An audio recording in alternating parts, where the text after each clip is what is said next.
ఈ విధంగా చెప్తే వన్యదేవుడు ఉత్తరాభిముఖో వన్నిః గంధమాదనమాయజౌ, గంధమాదనం మీదుగా బదరికాం ప్రాప్య, బదరికకి చేరుకుని అక్కడ గంగాంభసి స్వయం నారాయణాశ్రమం గత్వా, అక్కడ నారాయణాశ్రమం ఉంది. నరనారాయణులు తపస్సు చేసిన ఆశ్రమం. ఈ క్షేత్రం అంతటి గొప్పతనానికి ప్రధానమైన కారణం ఆది నారాయణ క్షేత్రంలో నరనారాయణులు కొంతకాలం తపస్సు చేశారట. వాళ్ళు అవతరించక ముందే ఇది అనాది క్షేత్రం అని, ఇది అనాది క్షేత్రం ముందే చెప్పుకున్నాం. అనాది క్షేత్రంలో మన నరనారాయణులు తపస్సు చేసిన చోటు.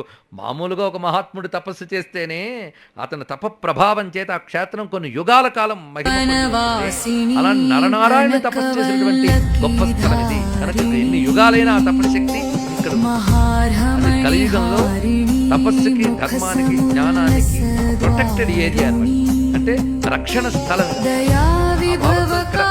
చేయాలి. ఆ విధంగా నారాయణాశ్రమానికి వచ్చి గంగా స్నానం చేసి అక్కడ నారాయణ ధ్యానం చేసుకుంటున్నాడు.